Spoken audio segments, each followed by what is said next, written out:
Ny piasan'ny orinasa afakabakanjo etsy Ambatomaro no anisan'ny misitraka voalohany ilay tetika satsinjo fameno karakarain'ny gouvernemanta sy ny CNAPS.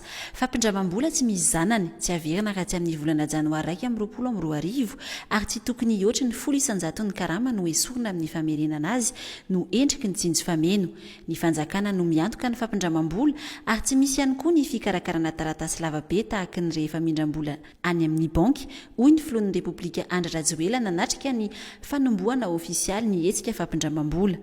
Tsy maintsy piasa misoratra ara-dalàna amin'ny CNAPS sy nahaloa ara-dalàna ny latsakemika kosa nefa vao afaka misitraka azy. Vola $20 avy ao amin'ny tahirin'ny CNAPS no akana ireo vola ampindramina ny piasa ka tsy maintsy averina raha ny fanehoan-kevitry ny tale jeneraly ny tisam-pandraraha ity mba tsy hanabangana ny vola tokony omen'ireo piasa misotro ronono.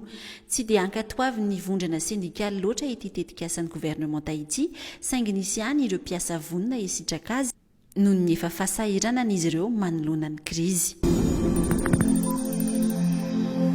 Mbola misy ihany ireo voamarina fa mitondra ny tsimikaretina coronavirus na dia efa ahitana fienana aza, indrindra raha ny eto amin'ny faritra Analamanga.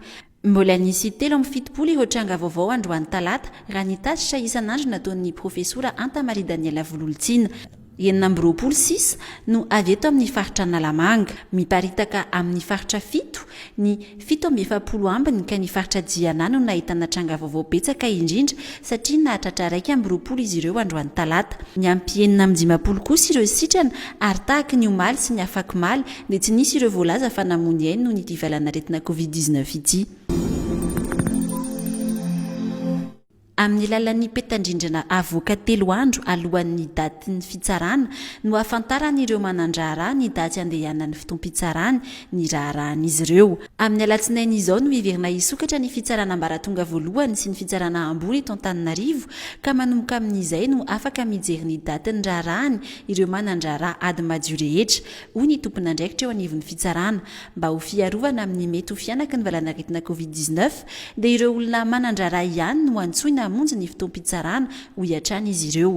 Isy ny fanivanana eo ampijirana ahafana mifehy izany.